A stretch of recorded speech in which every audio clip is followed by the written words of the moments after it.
So how did a girl from Queens find herself in too deep with gangster money? This is a big, big payday. I believe the transaction to me was about $3 million. And I was like, what? Aisha wastes no time drawing up the fake paperwork and sending it over.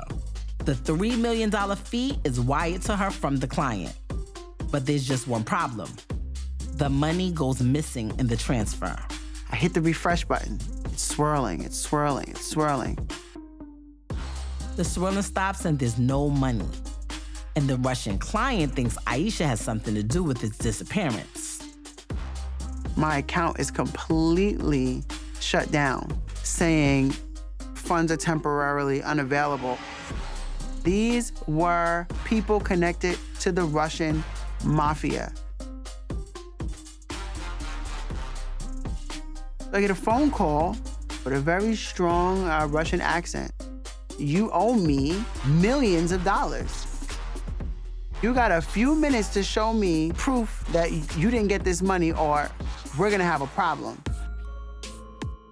Now she's got a target on her back. My heart rate is just going crazy. I had to prove that I didn't steal this money to a group of people that were known for not just killing people, but torturing them.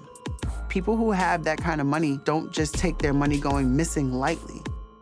Now she's racing to figure out where the money went after her bank account was frozen. I had to find this money or God knows what. I'm able to finally pull up the bank account, take a picture of it with my phone, send this picture to the number that called me. I sent it, did you receive it? They said, I did.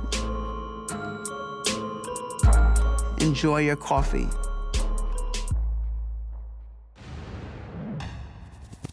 So how did the car theft king of Brooklyn end up speeding through New York City with the cops on his heels? Let's make a U-turn back to the starting line. My dad told me how to drive at 12 years old. He was like, you're gonna know how to drive. And I'm like, I'm a kid, I'm 12 years old. He was like, sit in the seat. And he's making me park the car in front of our house. And I was so happy. He really trusted the fact that I was gonna be able to move this car and park it in front of the house.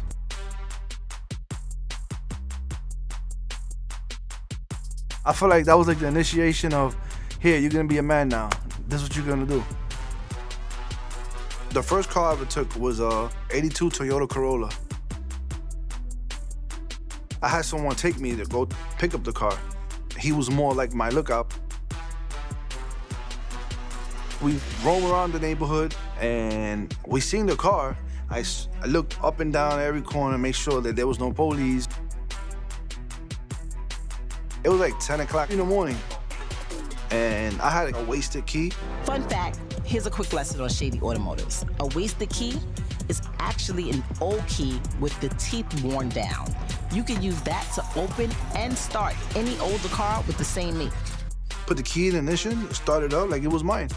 I put the clutch in, started the car, and I just took off. And that time, my car was racing like 150 miles per hour. I was good friends with a guy who worked in the dealerships. So I would offer them a certain amount of money for a vehicle that I needed.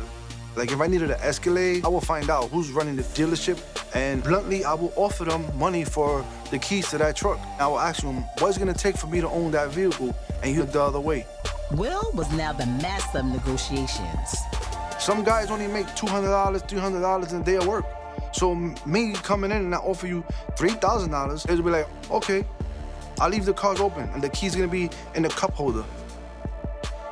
Now from me selling Joe from the corner Dodge Caravan for $4,000 or $5,000, now I can go and get, a BMW or a Range Rover Escalade and sell for $15,000, $20,000. And he kept finding new ways to elevate his game. I started getting even more smarter than the dealership.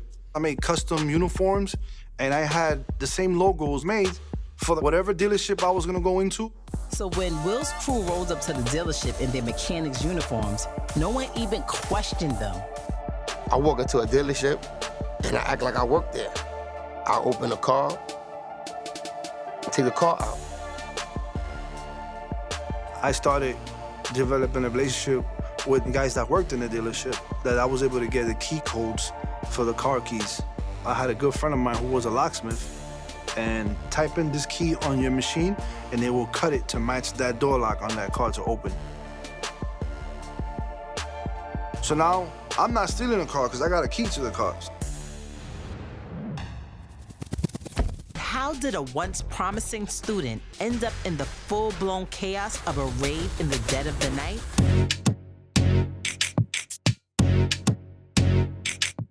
I was incredibly irresponsible with my money just because as fast as it came, it went. I enjoyed spending my time at the casino. I played slots, I played table games. My favorite is probably Spanish 21 or blackjack. That was kind of like our all remedy, or our cure-all. You're sad? Let's go to the casino. You're happy? Let's go to the casino. That was our escape. On any given night at the casino, I would spend anywhere from $1,000 to $5,000. I would probably lose that much, but made it right back. So it was just a regular day. It's Bang and I think he's trying to connect to Wi-Fi. And when you're trying to connect to Wi-Fi, a whole list of Wi-Fi names come up. And amongst that list, there was one that said FBI. That can't be real. Unless FBI stands for full-blooded idiot. He freaked out immediately and was like, look, it's the feds. It says FBI. I was like, it could just be a neighbor. You can name your own Wi-Fi, whatever you want to name it. He was like, what neighbor? Nobody's moved in. So then I'm kind of nervous now. Fun fact, the FBI is required by law to identify their surveillance Wi-Fi. So, if FBI Wi-Fi pops up on your router, the feds are prowling the neighborhood. Guess no one told Aunt Thu that, though. I'm paranoid a little bit, and as time went by, we started noticing that there were cars following us, unmarked cars. And maybe they don't know how to be slick when it comes to the internet, but the FBI ain't a band of mall cops either. They know how and when to come down on people. And it looks like they may be onto Aunt Thu. I'm like, we gotta stop, or we gotta switch it up. We didn't switch anything up.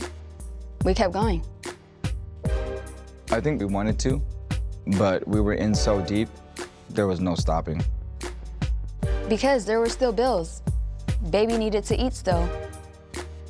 I knew that I was gonna go to jail eventually. So it was just a matter of time. Be smart, girl. Don't go back to that damn house. A week and a half or two later, I pull into the house, and literally right directly above our house, there's a police helicopter posted with the police lights right underneath it, and just stayed there for hours. That was when everything fell.